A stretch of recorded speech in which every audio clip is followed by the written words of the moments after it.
Alhamdulillah, nahmadullaha wa nasta'inuhu wa nu'minu bihi wa natawakkalu alayhi wa na'udhu billahi min shururi anfusina wa min sayyiati a'malina. Man yahdihillahu fala mudilla lahu wa man yudlil fala hadiya lahu. Ashhadu an la ilaha illallah wahdahu la sharika lahu وأشهد أن محمدا عبده ورسوله أرسله بالهدى ودين الحق ليظهره على الدين كله ولو كره المشركون. اللهم صل على محمد وعلى آل محمد كما صليت على إبراهيم وعلى آل إبراهيم. اللهم بارك على محمد وعلى آل محمد كما باركت على إبراهيم وعلى آل إبراهيم في العالمين إنك حميد مجيد. أيها الناس اتقوا الله عباد الله. أعوذ بالله من الشيطان الرجيم. إلا تنصروه فقد نصره الله إذ أخرجه الذين كفروا ثاني اثنين إذ هما في الغار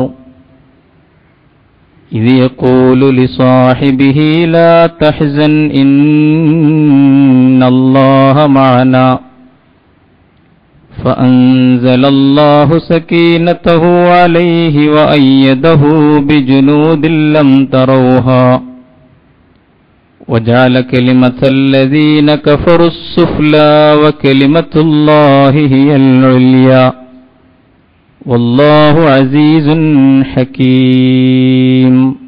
صدق الله العظيم. لا حول ولا قوة إلا بالله. عليه توكلت وإليه أنيب. رب اشرح لي صدري ويسر لي أمري واحلل عقدة من لساني يفقهوا قولي. സത്യവിശ്വാസികളെ, വിശ്വാസിനികളെ, പടച്ചവനെ സൂക്ഷിച്ച് ജീവിക്കണമെന്ന് ആദ്യമേ വസിയ്യത്ത് ചെയ്യുന്നു, ഉത്ബോധിപ്പിക്കുന്നു. പടച്ചവനോടുള്ള സൂക്ഷ്മതയിലൂടെ മാത്രമേ ജീവിതത്തിൽ മഹത്വം നേടിയെടുക്കാനും അതുവഴി ഇഹപര ലോകങ്ങളിൽ രക്ഷപ്പെടാനും സാധിക്കൂ എന്ന തിരിച്ചറിവോടെ നിത്യജീവിതത്തിലെ ഓരോ ചുവടുവെപ്പിലും പടച്ചവന്റെ തീരുമാനങ്ങൾക്ക് മുൻഗണന നൽകിക്കൊണ്ട് മുമ്പോട്ട് പോകാൻ നമുക്ക് സാധിക്കണം. കാരുണ്യവാനായ നാഥൻ നമ്മൾ ഓരോരുത്തരെയും അതിന് അനുഗ്രഹിക്കുമാറാകട്ടെ. പ്രവാചകൻ സല്ലല്ലാഹു അലൈഹി വസല്ലമിന്റെ നിയോഗത്തെ സംബന്ധിച്ചാണ്. ആ ദൗത്യത്തിൽ പ്രവാചകൻ കൈവരിച്ച സമ്പൂർണ്ണ വിജയത്തെ സംബന്ധിച്ചാണ് കഴിഞ്ഞ കുറെ ഖുതുബകളിലായി നമ്മൾ ചർച്ച ചെയ്തു വന്നത്. നബി കരീം സല്ലല്ലാഹു അലൈഹി വസല്ലമിന്റെ ഒരു വലിയ സവിശേഷത, ആ ജീവിതം ചരിത്രം പൂർണ്ണമായി ഒപ്പിയെടുത്തിട്ടുണ്ട് എന്നതാണ്. മനുഷ്യനവന്റെ ദാർശനികമായ അന്വേഷണങ്ങളിൽ നേരിടുന്ന ഒരു പ്രശ്നം, മഹാന്മാരെന്ന് നമ്മൾ കേൾക്കുന്ന പലരുടെയും ജീവിതങ്ങളെ ഇതുപോലെ ചരിത്രം രേഖപ്പെടുത്തുന്നില്ല എന്നതാണ്. അവരെ സംബന്ധിച്ചുള്ള മഹത്വത്തിൻ്റെ കഥകൾ പലപ്പോഴും കൽപ്പിത കഥകളായിരിക്കും. ഊഹങ്ങളുടെയും അനുമാനങ്ങളുടെയും അടിസ്ഥാനമില്ലാത്ത ഐതിഹ്യങ്ങളുടെയും ഒരു സമാഹാരമായിരിക്കും ആ മഹാന്മാരെ സംബന്ധിച്ചുള്ള കഥകൾ. ചരിത്രപരമായ ഒരു അന്വേഷണം അവിടെ വഴിമുട്ടിപ്പോവും. അതേസമയം അന്ത്യപ്രവാചകനെ സംബന്ധിച്ചിടത്തോളം അദ്ദേഹത്തിന്റെ ജീവിതത്തെ, നിസ്തുലമായ ആ ജീവിതത്തെ സമ്പൂർണമായിട്ട് തന്നെ ചരിത്രം ഒപ്പിയെടുത്തി ലോകത്തിന് സമർപ്പിച്ചിട്ടുണ്ട് എന്ന് നമുക്ക് കാണാൻ കഴിയും. സാങ്കേതികമായ സൗകര്യങ്ങളും ശാസ്ത്രീയമായ വികാസവും ഒന്നും സംഭവിക്കാതിരുന്നിട്ടുകൂടി പ്രവാചകൻ ജീവിച്ച ആ കാലഘട്ടത്തിൽ അദ്ദേഹത്തിന്റെ ജീവിതവും സംഭവബഹുലമായ അതിലെ ഓരോ അനുഭവവും വളരെ കൃത്യതയോടെ, വളരെ ആധികാരികതയോടെ സംരക്ഷിക്കപ്പെടുകയും റിപ്പോർട്ട് ചെയ്യപ്പെടുകയും ചെയ്തിട്ടുണ്ട്. നബിയുടെ ഭാര്യമാരിലൂടെ, ഉമ്മഹാത്തുൽ മുഅ്മിനീൻ, സത്യവിശ്വാസികളുടെ മാതൃസ്ഥാനത്തുള്ള പ്രവാചകന്റെ ഭാര്യമാരിലൂടെ, പ്രവാചകന്റെ ജീവിതം അനുഭവേദ്യമായിരുന്ന സഹാബിമാരിലൂടെ, പിൽക്കാലത്ത് അവരെ പിന്തുടർന്നു വന്ന തലമുറകൾ ഈ പ്രവാചക ജീവിതത്തിന്റെ അനുഭവങ്ങളെയും സംഭവങ്ങളെയും വളരെ കൃത്യതയോടെ ഏറ്റെടുത്ത് കൈമാറുന്നതിലൂടെ ആദ്യകാലങ്ങളിൽ വാമൊഴിയായി പിന്നെ വരമൊഴിയായി പ്രവാചക ചരിത്രം വളരെ കൃത്യതയോടെ സംരക്ഷിക്കപ്പെട്ടിട്ടുണ്ട്, സൂക്ഷിക്കപ്പെട്ടിട്ടുണ്ട്. വളരെ ത്യാഗപൂർണമായ സമർപ്പണമാണ്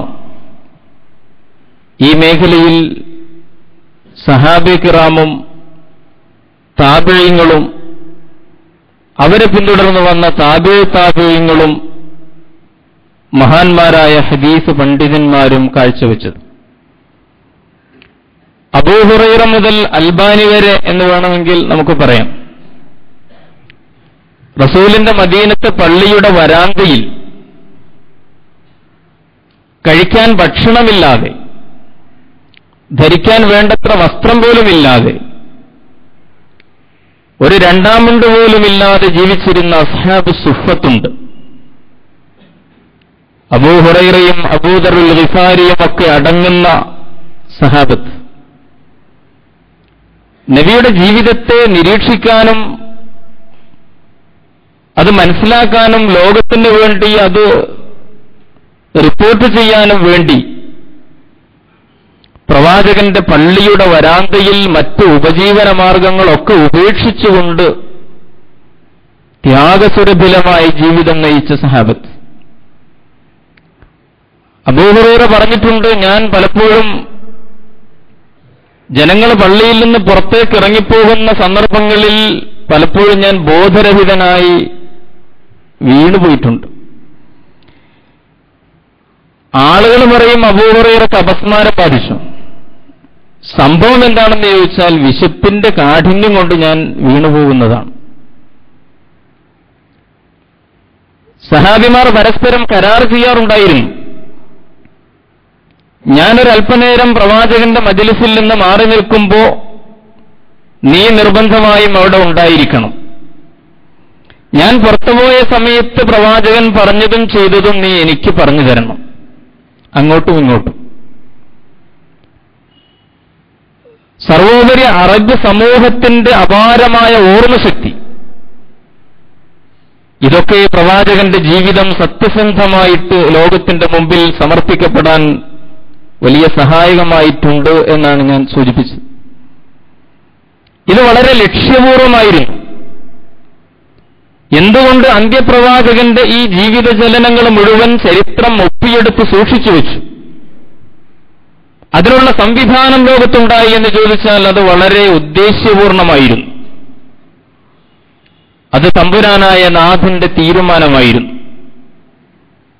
എന്തുകൊണ്ട് എന്ന് ചോദിച്ചാൽ ലോകാവസാനം വരേക്കുമുള്ള മനുഷ്യരുടെ മാതൃകയാണ് ഈ പ്രവാചകൻ. ലഖദ് കാന ലക്കും ഫീ റസൂലില്ലാഹി ഉസ്വത്തുൻ ഹസന.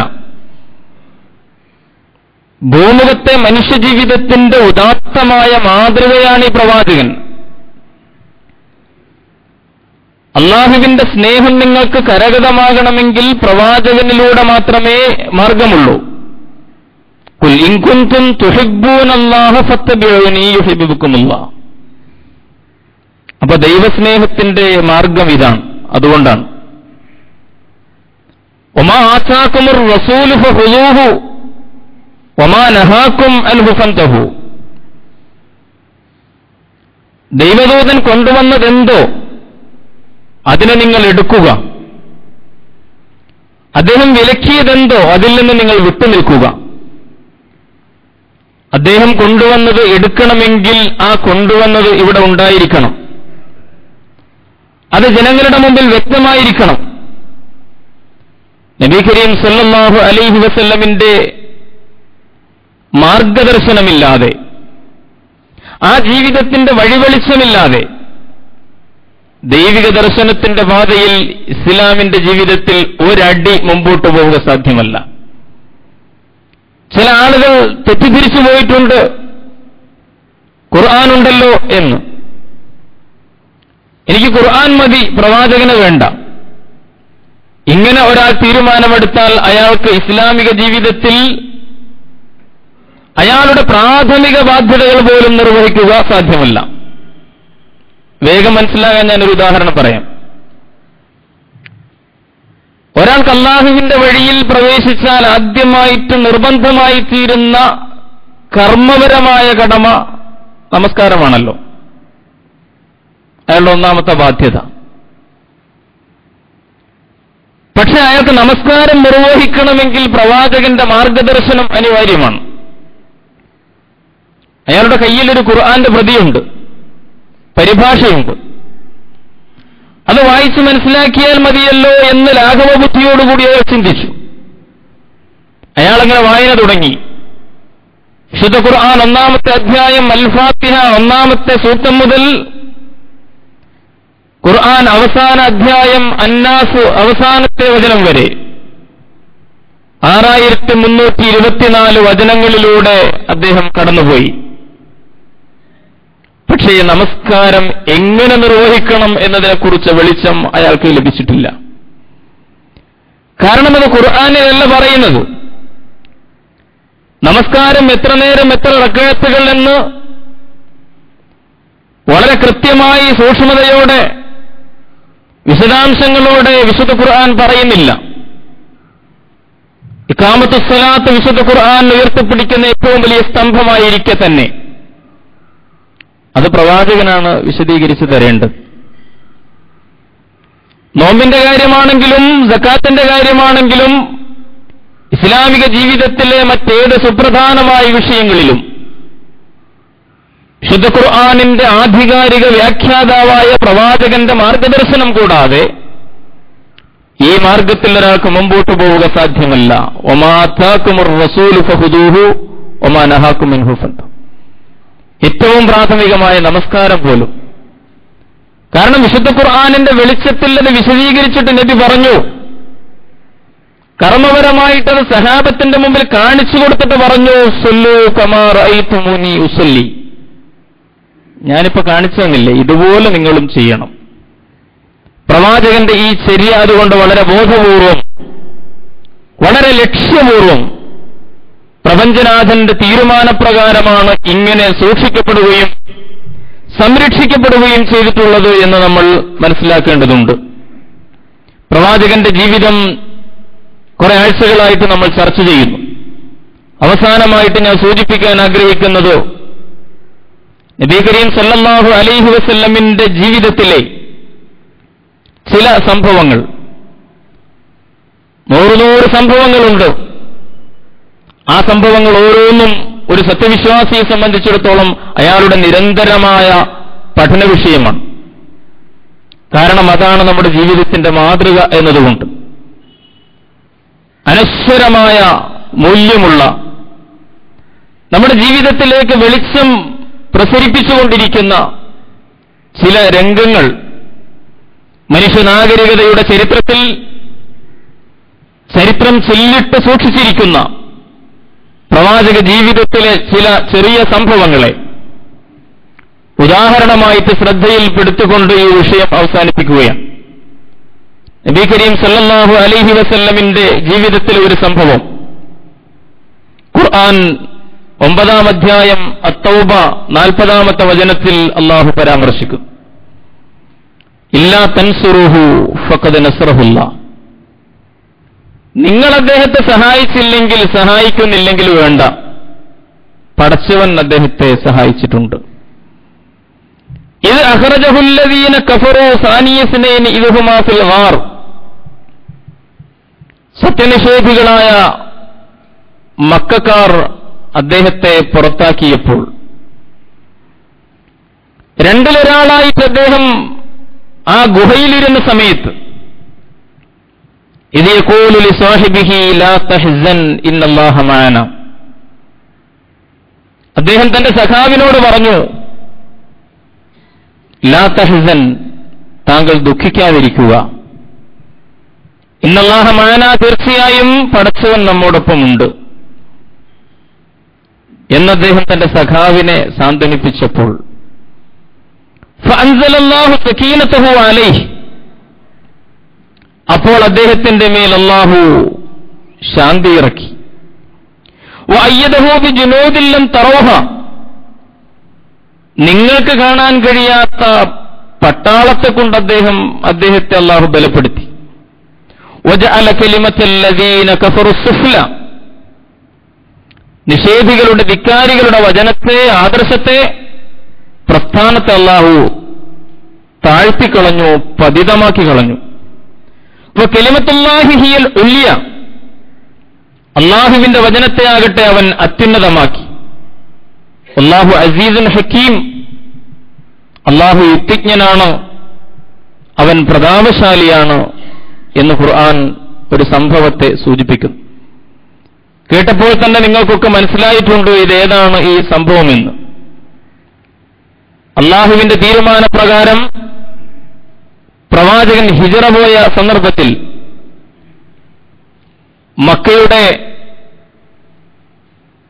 300 മീറ്റർ തെക്ക് ഭാഗത്ത് കാണുന്ന ഒരു മല, ആ സൗർമലയുടെ മുകളിൽ ഒരു ഗുഹ, വലിയ ഒരു പാറ, ആ പാറയുടെ ശൂന്യമായ ഉൾഭാഗം, പടിഞ്ഞാറും കിഴക്കും 2 കടക്കാൻ കഴിയുന്ന കവാടങ്ങൾ.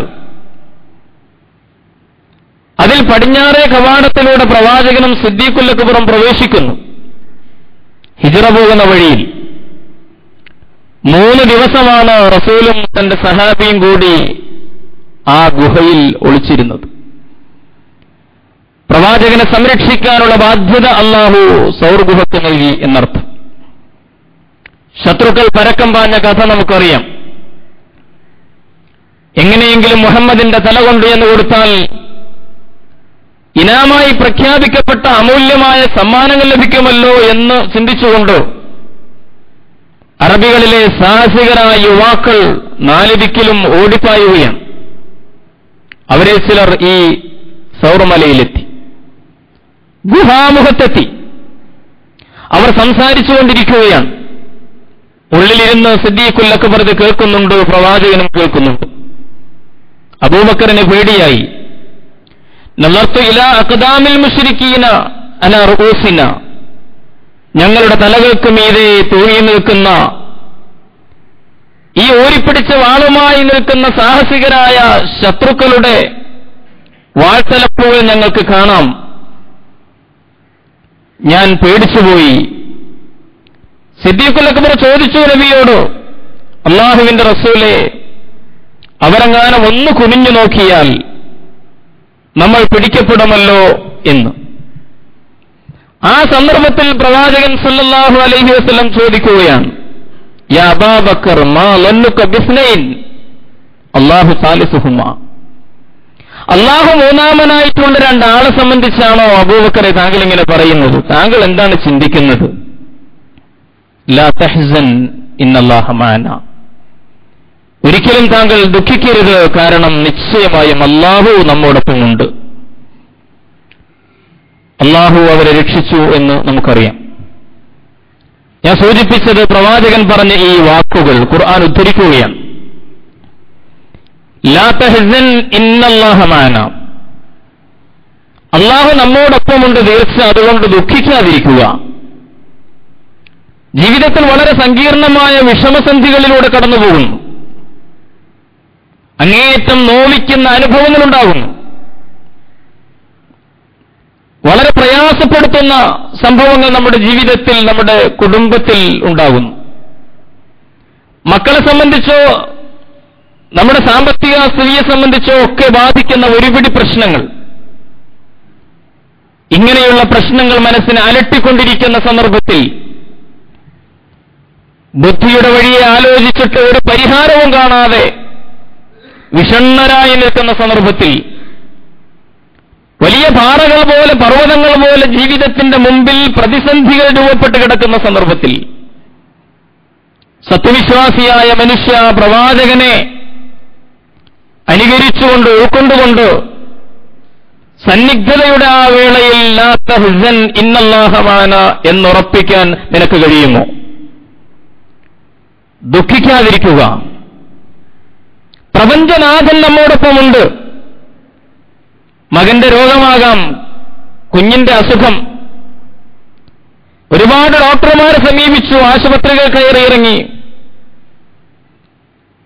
ഒരുപാട് സമ്പത്ത് ചെലവഴിച്ചു. ഒരു പുരോഗതിയും കാണുന്നില്ല. തകർന്നു, തളർന്നു, നിരാശപ്പെട്ടു പോവുകയാണ്. ബിസിനസ് നമ്മൾ ഉദ്ദേശിച്ച രീതിയിൽ വളർന്നില്ല, പുരോഗമിച്ചില്ല. അപ്രതീക്ഷിതമായ ചില കോണുകളിൽ നിന്ന് ചില പ്രയാസങ്ങളുണ്ടായി, പരീക്ഷണങ്ങളുണ്ടായി.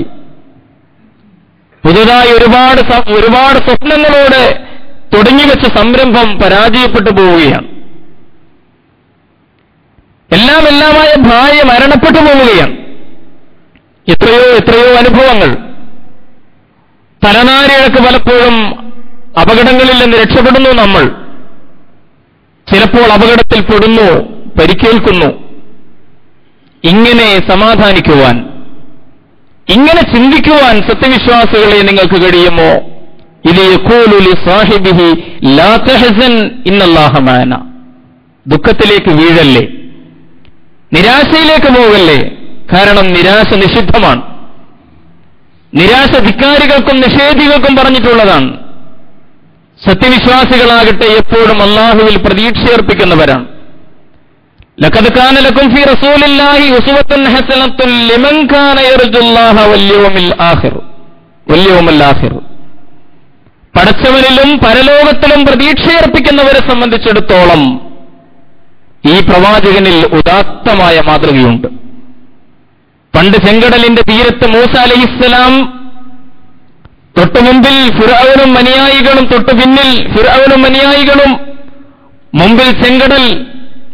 ആ പ്രതിസന്ധിയുടെ മുമ്പിൽ നിന്നുകൊണ്ട് ഇസ്രായേല്യരായ ദുർബലന്മാരായ വിശ്വാസികൾ പറഞ്ഞു, ഇന്നാല മുദറക്കൂൻ, മൂസ ഇനി രക്ഷയില്ല. ആ സന്ദർഭത്തിൽ കലീമുല്ലാഹി മൂസ അലൈഹിസ്സലാം പറഞ്ഞ വചനമാണ്, ഇന്ന മഈ റബ്ബി സൈഹദീൻ. ഇന്ന മഈ റബ്ബി സൈഹദീൻ. എന്റെ രക്ഷിതാവ് എന്നോടൊപ്പമുണ്ട്, അവൻ എനിക്കൊരു വഴി കാണിച്ചു തരും. ഇന്ന മഈ റബ്ബി.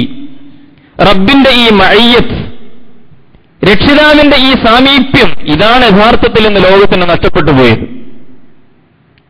വിശ്വാസത്തിൽ നിന്നുണ്ടാകുന്ന അള്ളാഹുവിന്റെ സാമീപ്യം, പടച്ചവന്റെ സാമീപ്യം, ഇതാണ് കാണക്കാണ് നമ്മുടെ ജീവിതങ്ങളിൽ നിന്ന് അകന്നകന്നു പോയിക്കൊണ്ടിരിക്കുന്നത്. അള്ളാഹുവിന്റെ മഈയത്ത്. ആ അള്ളാഹുവിന്റെ മഈയത്ത്, അവന്റെ സാമീപ്യത്തിന് വേണ്ട ചില കരുക്കളുണ്ട്. അത് ഖുർആൻ ഒരുപാട് വിശദീകരിച്ചിട്ടുണ്ട്. ഇന്നല്ലാഹ മഅൽ മുത്തഖീൻ. സൂക്ഷ്മത പാലിക്കണം, അവരോടൊപ്പമാണ് അള്ളാഹുവിന്റെ സാമീപ്യം. ഇന്നല്ലാഹു ലമഅൽ മുഹ്സിനീൻ. നല്ല കാര്യങ്ങൾ ചെയ്യുകയും അത് നന്നായി ചെയ്യുകയും ചെയ്യുന്ന ആളുകളോടൊപ്പമാണ് അള്ളാഹു. ഇങ്ങനെ അള്ളാഹുവിന്റെ മഅയ്യത്തിന്റെ കരുക്കൾ വിശുദ്ധ ഖുർആൻ വളരെ കൃത്യമായി നമുക്ക് വിശദീകരിച്ചു തന്നിട്ടുണ്ട്. അള്ളാഹുവിന്റെ മഅയ്യത്ത്, അവന്റെ സാമീപ്യം. പ്രവാചകൻ നമ്മുടെ ജീവിതത്തിലേക്ക് പ്രകാശം പ്രസരിപ്പിക്കുകയാണ്. നമ്മുടെ ജീർണമായി കൊണ്ടിരിക്കുന്ന ജീവിതങ്ങളിൽ ഒരു പുതിയ ഉണർവും വിശ്വാസത്തിന്റെ ഉന്മേഷവും നിറക്കാൻ കഴിയുന്ന ലാ തഹ്സൻ ഇന്നല്ലാഹ മഅനാ, ദുഃഖിക്കാതിരിക്കുക, അള്ളാഹു നമ്മോടൊപ്പമുണ്ട് എന്ന് പറയാൻ കഴിയുന്ന വിശ്വാസത്തിന്റെ ഒരു ആത്മധൈര്യം ജീവിതത്തിന്റെ വിപൽഘട്ടങ്ങളിൽ ഒരു സത്യവിശ്വാസിക്ക് ഉയർത്തിപ്പിടിക്കാൻ കഴിയുമോ എന്നതാണ്. ഇദാ സഅലക ഇബാദി അന്നി ഫഇന്നി ഖരീബ് ഉജീബു ദഅവത ദാഇ ഇദാ ദഅൻ ഫല്യസ്തജീബൂ ലീ വൽയുഅ്മിനൂ ബി ലഅല്ലഹും യർശുദൂൻ. എന്റെ ദാസന്മാർ എന്നെക്കുറിച്ച് നിന്നോട് ചോദിക്കും, അവരോട് പറയണം ഇന്നി ഖരീബ്, ഞാൻ അവരുടെ ചാരത്തുണ്ട്. ചാരത്തുണ്ട് എന്ന് പറഞ്ഞ പടച്ചവന് വേണ്ട ഇന്ന മതവിശ്വാസികൾക്ക്, ചാരത്തുണ്ട് എന്ന് പറഞ്ഞ അള്ളാഹുവിനെ വിട്ട് സ്വന്തം നാഥനെ വിട്ട് ദൂരത്തുള്ള ദർഗകളിലേക്ക് പോവുകയാണ്, മക്ബറകളിലേക്ക് പോവുകയാണ്, അന്ധവിശ്വാസങ്ങളുടെ പിന്നാലെ പോവുകയാണ്. ഉജീബ് ദഅവത ദാഇ ഇദാ ദഅൻ, വിളിക്കുന്നവർ വിളിക്കട്ടെ, ഞാൻ ഉത്തരം നൽകാമെന്ന് റബ്ബ് പറഞ്ഞിട്ട്, വിളിക്കുത്തരം വിളിപ്പുറത്ത് നൽകാൻ കഴിയുന്ന റബ്ബ് പറഞ്ഞിട്ട് അത് വേണ്ടെന്ന് വെച്ചുകൊണ്ട് ഒരിക്കലും വിളിക്കുത്തരം നൽകാൻ കഴിയാത്ത വ്യാജ ദൈവങ്ങളുടെ പിന്നാലെ പോവുകയാണ്. വിശദീകരിക്കേണ്ടതില്ല, നമുക്കൊക്കെ അറിയാം, ശിർക്കിന്റെയും കുഫ്റിന്റെയും മാർഗത്തിലൂടെ പോകുന്നു. അള്ളാഹു ഉണ്ടെന്നോടുകൂടെ എന്ന് പറയാൻ കഴിയുന്ന വിശ്വാസത്തിന്റെ ദാർഢ്യമാണ് ജീവിതം ആവശ്യപ്പെടുന്നത്. അലൈസല്ലാഹു ബികാഫിൻ അബദ, ഖുർആൻ 39-ാം അധ്യായം അസ്സുമർ 36-ാം വചനത്തിൽ ചോദിക്കുന്നു, അലൈസല്ലാഹു ബികാഫിൻ അബദഹു, അള്ളാഹുവിന്റെ അടിമക്ക് അവൻ പോരെ? അള്ളാഹു പോരെ നിനക്ക്? പോരാ എന്ന് നമ്മോട് പറയുന്നത് നമ്മുടെ വിശ്വാസ ദൗർബല്യമാണ്. അതുകൊണ്ടാണ് ഒരുപക്ഷേ അള്ളാഹു അല്ലാത്ത വ്യക്തികളിലേക്കും ശക്തികളിലേക്കും ഈ സമുദായം പോയിക്കൊണ്ടിരിക്കുന്നത്. മറ്റൊരു ചിത്രം നോക്കൂ, ലാ ഈമാന ലിമൻ ലാ അമാനത ലഹു വലാ ദീന ലിമൻ ലാ അഹദ ലഹു എന്ന് പഠിപ്പിച്ച പ്രവാചകൻ. അമാനത്തില്ലാത്തവന്, വിശ്വസ്തതയില്ലാത്തവന് ഈമാനില്ല, കരാറ് പാലിക്കുന്ന സ്വഭാവമില്ലാത്തവന് ദീനുമില്ല എന്ന അർത്ഥശങ്കക്കിടയില്ലാത്ത വിധം പഠിപ്പിച്ച പ്രവാചകൻ. ആ നബി കരീം സല്ലല്ലാഹു അലൈഹി വസല്ലമിന്റെ ജീവിതത്തിലെ ഒരു നിമിഷം, ഹിജ്റ പോകുന്ന സന്ദർഭത്തിൽ പ്രവാചകന്റെ തലയെടുക്കാൻ വേണ്ടി ഖുറൈശികളുടെ തീരുമാനപ്രകാരം ഒരു സംഘം പ്രവാചകന്റെ വീടിന് ചുറ്റും നിൽക്കുകയാണ്. നമുക്കൊക്കെ അറിയുന്ന സംഭവം. ഊരിപ്പിടിച്ച വാളുമായി ഇമവെട്ടാതെ നിൽക്കുകയാണ്. രാത്രി പ്രവാചകൻ ഉണർന്നെഴുന്നേറ്റ് വരുമ്പോൾ, പ്രവാചകൻ പുറത്തേക്ക് വരുമ്പോൾ പ്രവാചകന്റെ തലയെടുക്കണമെന്ന ലക്ഷ്യത്തോടുകൂടി നിൽക്കുന്ന ശത്രുക്കൾ. ആ സന്ദർഭത്തിൽ അള്ളാഹുവിന്റെ തീരുമാനപ്രകാരം പ്രവാചകനും സിദ്ദീഖുൽ അക്ബറും ഇറങ്ങിപ്പോകുന്ന സന്ദർഭത്തിൽ നബി ഒരു കാര്യം ചെയ്തു. നമ്മൾ ശ്രദ്ധിക്കേണ്ട ഒരു വളരെ പ്രധാനപ്പെട്ട ഒരു സംഭവം, പ്രവാചകൻ അലി ഇബ്നു അബീ താലിബിനെ തന്റെ വിരിപ്പിൽ കിടത്തിക്കൊണ്ടാണല്ലോ ഇറങ്ങിപ്പോകുന്നത്. അതിനു മുമ്പ് ബാലനായ അലിയോട് നബി സല്ലല്ലാഹു അലൈഹി വസല്ലം ഏൽപ്പിക്കുന്ന ഒരു ദൗത്യമുണ്ട്. അതെന്താണെന്ന് ചോദിച്ചാൽ, നബി കുറെ കിഴികൾ എടുത്തു കൊടുക്കുകയാണ്. സ്വർണത്തിന്റെയും വെള്ളിയുടെയും കുറെ കിഴികൾ. എന്നിട്ട് അലിയോട് പറയുന്നു, ഇതിന്നാളുടെ എന്ന് പറഞ്ഞിട്ട് ഏൽപ്പിക്കുകയും, ഇതൊക്കെ അവരെ ഏൽപ്പിക്കണം. അലിയെ ചുമതലയേൽപ്പിച്ചുകൊണ്ട് പ്രവാചകൻ പോകും. ചരിത്രം അത്ഭുതത്തോടുകൂടി നോക്കുന്ന ഒരു സംഭവമാണ്. കാരണം പ്രവാചകൻ ഏൽപ്പിച്ച ഈ കിഴികൾ ഏതെങ്കിലും ഒരു സത്യവിശ്വാസിയുടേതായിരുന്നില്ല, ഏതെങ്കിലും ഒരു മുസ്ലിമിന്റേതായിരുന്നില്ല. പ്രവാചകന്റെ പ്രതിയോഗികളായി ഇപ്പോൾ നബിയുടെ ശിരസ്സെറുക്കാൻ വേണ്ടി വാളും ഊരിപ്പിടിച്ചു നിൽക്കുന്ന ഈ സമൂഹത്തിന്റെ, പ്രവാചകന്റെ ആദർശ ശത്രുക്കളുടെ, പ്രവാചകന്റെ പ്രതിയോഗികളുടെ, എല്ലാ അർത്ഥത്തിലും അധപ്പതിച്ചിരുന്ന ആ സമൂഹത്തിൽ വിശ്വസിക്കാനും സ്വന്തം സമ്പാദ്യങ്ങൾ ഏൽപ്പിക്കാനും കഴിയുന്ന വിശ്വസ്തതയുള്ള ഒരേ ഒരാൾ അത് മുഹമ്മദാണ് എന്നവർക്ക് നിശ്ചയമുണ്ടായിരുന്നു. ആദർശത്തിൽ ഭിന്നധ്രുവങ്ങളിൽ നിൽക്കുമ്പോഴും പരസ്പരം പൊരുതുമ്പോഴും പ്രവാചകന്റെ സ്വഭാവ മഹിമയിൽ അവർക്കാർക്കും സംശയമുണ്ടായിരുന്നില്ല. അൽ അമീൻ എന്ന ഓമനപ്പേരിട്ട് വിളിച്ച സമൂഹമാണത്. അവർ തങ്ങളുടെ സ്വർണം, തങ്ങളുടെ വെള്ളി സമ്പാദ്യങ്ങൾ തങ്ങൾ ഏതൊരു പ്രവാചകനെയാണോ എതിർത്തുകൊണ്ടിരിക്കുന്നത് ആ മുഹമ്മദ് നബിയുടെ കൈകളിൽ ഏൽപ്പിക്കാൻ തക്ക വിശ്വാസം ആ സമൂഹത്തിന് പ്രവാചകനെ സംബന്ധിച്ചിടത്തോളം ഉണ്ടായിരുന്നു. നമ്മൾ ആലോചിച്ചു നോക്കൂ, ആധുനിക കാലഘട്ടത്തിലെ ഭൗതിക വിപ്ലവ പ്രസ്ഥാനങ്ങളുടെ രീതി പരിശോധിച്ചു നോക്കിയാൽ പ്രവാചകൻ ആ ധനം, തങ്ങളുടെ ശത്രുക്കളുടെ ധനം, വളരെ സങ്കീർണമായ ഒരു സാഹചര്യത്തിൽ വേറൊരു നാട്ടിലേക്ക് പോവുകയാണ്. അവിടെ ചെന്നിട്ട് ഒരു രാജ്യമുണ്ടാക്കണം, ഒരു സമൂഹത്തെ നിർമ്മിക്കണം, ഒരു നാഗരികതയ്ക്ക് മേൽനോട്ടം വഹിക്കണം, അങ്ങനെ പോവുകയാണ്. ആ സന്ദർഭത്തിൽ സാമ്പത്തികമായിട്ടുള്ള പ്രതിസന്ധികളുണ്ട്. ഈ സമ്പത്താകട്ടെ ശത്രുവിന്റേതാണ്.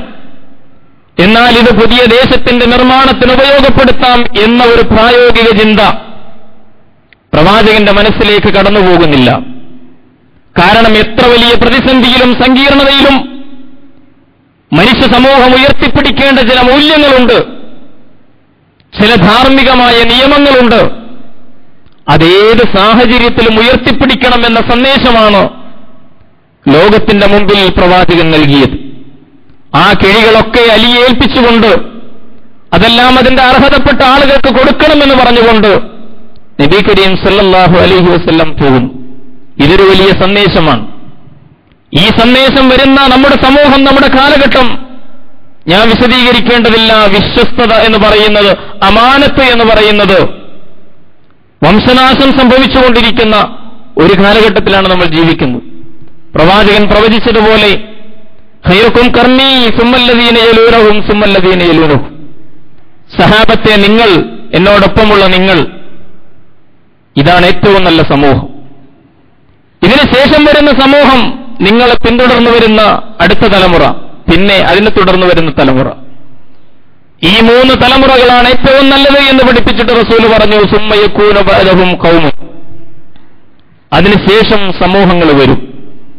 എന്താണ് അവരുടെ പ്രത്യേകത? യശ്ഹദൂന വലാ